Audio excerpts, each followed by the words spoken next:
এটাই কি বাংলায় কাম্য ছিল?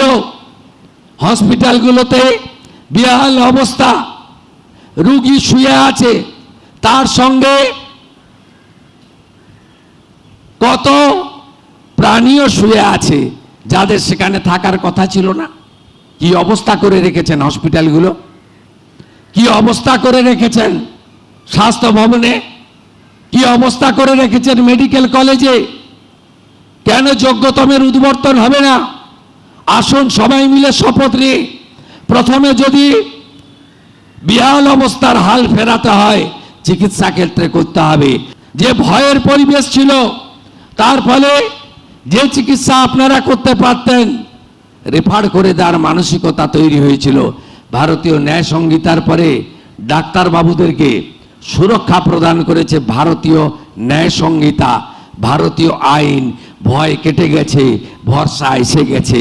এত হস্তক্ষেপ, এত দমন পীড়ন, এত আমরা ওরা,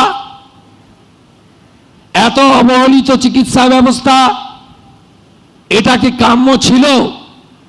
কারণ এই পশ্চিমবঙ্গ আমি মনে করি মেধাতে শুধু ভারতবর্ষ নয়, পৃথিবীর যে কোনো আধুনিক রাষ্ট্রকে টেক্কা দিতে পারে। কেউ জার্মানি, কেউ ফ্রান্স, কেউ কানাডা, সব বড় বড় হসপিটালগুলোতে নেতৃত্ব দিচ্ছেন, এইচওডি হয়ে বসে আছেন এই বাঙালি চিকিৎসকরা। আর বাংলার লোকগুলো ভেলোরে লম্বা লাইন দিয়ে দাঁড়িয়ে আছে। বাংলার লোকগুলো মুম্বাই টাটা ক্যান্সার হসপিটালের সামনে লাইন দিয়ে দাঁড়িয়ে আছে। তার সঙ্গে অন্য রাজ্যের লোক দাঁড়িয়ে আছে, তার হাতে আয়ুষ্মান ভারতের কার্ড। আর পশ্চিমবঙ্গের লোকটা, গরিব লোকটা ওর দিকে তাকিয়ে আছে করুণ দৃষ্টিতে। আর 12,000 টাকা, 14,000 টাকা, 18,000 টাকা পরীক্ষার বিল মিটাচ্ছে। এটাই কি বাংলায় কাম্য ছিল? আমার বর্তমান মুখ্যমন্ত্রিত্ব কালে, যা এখনো 2 মাস পূর্ণ হয়নি, এক্ষেত্রে আমার বিধানচন্দ্র রায়কে নিয়ে বলা প্রাক্তন মুখ্যমন্ত্রী জ্যোতিবাবুর একটা কথা মনে পড়ছে। আর আজকে যখন আমি এই রাজ্যের কাজ করতে যাচ্ছি তখন আমার আরেকটি কথা মনে পড়ছে। প্রয়াত প্রাক্তন মুখ্যমন্ত্রী জ্যোতিবাবু দায়িত্ব নেওয়ার পরে বলেছিলেন যে যেখানেই আমি শুরু করতে যাচ্ছি সেখানেই দেখছি ডাক্তার বিধানচন্দ্র রায় শুরু করে দিয়ে গেছিলেন।